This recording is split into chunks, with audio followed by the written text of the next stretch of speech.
आप सबका स्वागत है मेरे ब्लॉग में। तो आज सुबह मैं गया दुकान जाने के बाद लगा होगा कि फिर मुझे होने लग गया बोर। फिर बोर हो ही रहा था, फिर मैं इतने में तो फिर मैं लग गया टहलने। टहल ही रहा था, फिर मम्मी ने बोली कि रिफाइंड खत्म हो गया, जा रिफाइंड लिया फिर मार्केट से। तो मैं निकल गया मार्केट। फिर मैं पहुंच गया दुकान, फिर वहां से फिर मैंने ले लिया एक फॉर्चून रिफाइंड। फॉर्चून रिफाइंड लेकर फिर मैं निकल गया। इतनी देर में फिर आ गए एक पान वाले अंकल। तो फिर मैं पान अपने लिए मीठा पान बनवाने लग गया।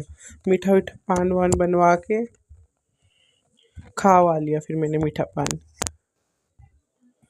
पान वान खाने के बाद फिर मैं निकल गया अकेडमी के लिए। फिर मैं जा ही रहा था अकेडमी। फिर मैं पहुंच गया मेट्रो स्टेशन पहुंचने के बाद फिर मैंने ऑनलाइन टिकट कर लिया फ़ोन से। टिकट कर लेके फिर मैं चला गया ऊपर। तो फिर इतने में फिर मेट्रो आ ही रही थी। तो फिर मेट्रो आई तो फिर मैं चला गया मेट्रो में अकेले। फिर मैं पढ़ के आ गया। पढ़ के आया तो मैंने देखा था एक ना यूट्यूबर थी, वीडियो बनाई थी। फिर मैंने उनके साथ फ़ोटो खींचा। फिर इतनी देर में हो गया दुकान बंद करने का टाइम। तो फिर मैं दुकान वुकान बंद करके फिर हम लोग निकल गए घर के लिए। तो मम्मी और मैं जा रहे थे पैदल, पापा चले गए थे गाड़ी से सामान रखने पहले ही। पापा ने कहा था आधे रास्ते तक आओ, फिर मैं आ रहा हूँ तुम लोगों को लेने। फिर हम लोग आधे रास्ते तक चले गए मम्मी और मैं। फिर पापा आ गए तो फिर हम लोग स्कूटी में बैठ के फिर हम लोग निकल गए।